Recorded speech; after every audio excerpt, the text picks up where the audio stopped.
বৃহস্পতিবার সন্ধ্যা থেকে শুক্রবার শুরু হয়ে যায়। শুক্রবার বা জুমার দিন, এই দিন সম্পর্কে কোরআন এবং হাদিস থেকে ঘেটে আমরা অতি গুরুত্বপূর্ণ 5টা আমলের কথা বলবো ইনশাআল্লাহ।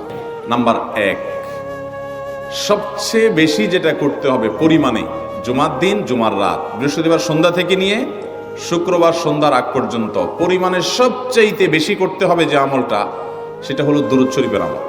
নবী করিম সাল্লাল্লাহু আলাইহি ওয়াসাল্লাম বলেছেন, আকসিরু আলাইয়া মিনাস সালাতি মিন ইয়াউমিল জুমআতি ওয়া লাইলাতিল জুমআহ, তোমরা জুমার দিন এবং জুমার রাতে আমার প্রতি বেশি বেশি দুরূদ পাঠ করবে, দুরূদ প্রেরণ করবে। ফাইন্না সালাতাকুম মা'রুদাতুন আলাই, কারণ তোমরা যে দুরূদ পাঠ করো এটা আমার কাছে পেশ করেন আল্লাহর ফেরেশতারা, এবং রীতিমতো নামধাম সহকারে আল্লাহর একদল ফেরেশতা নিয়োজিত আছে। তারা বলেন, আল্লাহ, হে আল্লাহ রাসূল, আপনার অমুক উম্মত, অমুক অনুসারী, আল্লাহর অমুক বান্দা পৃথিবীর অমুক প্রান্ত থেকে, অমুক দেশ থেকে, অমুকের সন্তান, সে আপনার প্রতি দুরূদ পেশ করেছে জুমার দিনে, জুমার রাতে বা অন্য সময়ে। এটা নবী করিম সাল্লাল্লাহু আলাইহি ওয়াসাল্লামের কাছে রিপোর্ট দেওয়া হয় আল্লাহর নিযুক্ত ফেরেশতাদের মাধ্যমে। আর নবী করিম সাল্লাল্লাহু আলাইহি ওয়াসাল্লাম বৃহস্পতিবার সন্ধ্যা শুরু হলে শুক্রবার সন্ধ্যার আগ পর্যন্ত বেশি পরিমাণে করতে বলেছেন যে কাজটা, সেটা হলো দুরূদ শরীফের আমল।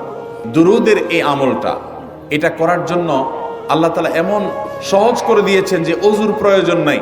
আপনার ওযু নাই, তারপর আপনি দুরূদ পাঠ করতে পারবেন। এবং আপনি এই বড় দুরূদ পড়ার মতো সময় নাই, তো আপনি একেবারে সবচেয়ে সংক্ষিপ্ত দুরূদ পড়েন সাল্লাল্লাহু আলাইহি ওয়াসাল্লাম, তাতেও দুরূদ পাঠের সওয়াব পাবেন। আমলটা করব তো ইনশাআল্লাহ।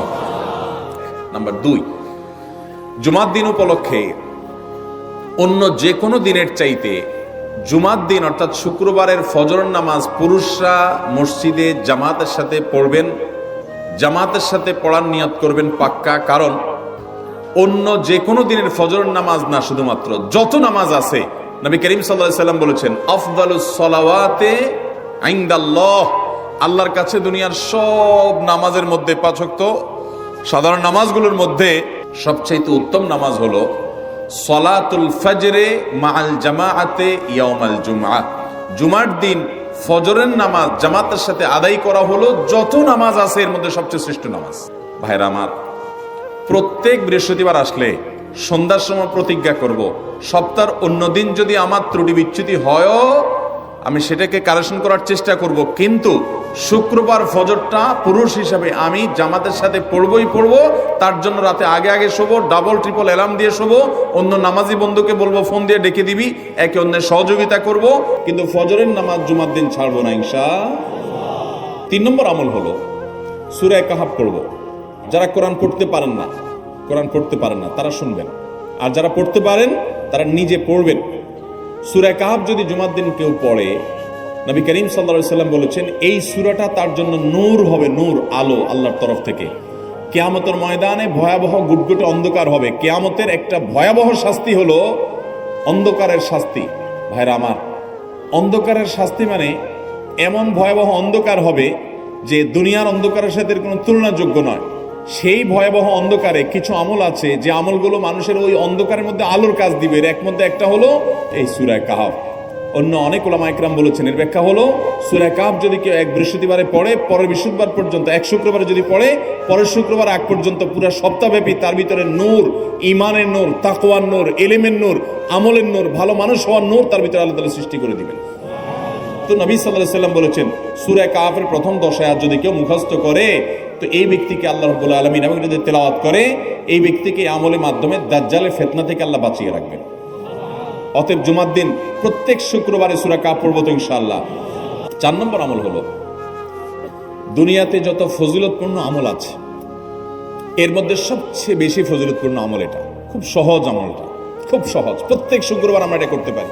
জুমার দিন আগে ঘুম থেকে উঠে উত্তম রূপে গোসল করে মসজিদে আগে আগে গিয়ে, পায়ে হেঁটে গিয়ে, সামনে ইমাম সাহেবের কাছাকাছি গিয়ে বসা, অনর্থক কথা কাজ না করা, তেলাওয়াত জিকির আজকারের মাশগুল থেকে নামাজটা পড়ে বের হয়ে আসা, এই কাজ, এই কয়েকটা কাজ যদি করে তাহলে কাজ কয়টা হলো? আগে আগে ঘুম থেকে উঠা, ওই যে ফজর নামাজ জামাতের সাথে পড়া ইত্যাদি, গোসল করা উত্তম রূপে, আর পায়ে হেঁটে মসজিদে যাওয়া, বাহনে না চড়া। 4 নম্বর হলো ইমামের কাছাকাছি গিয়ে বসা, কোনো অনর্থক কাজ না করা।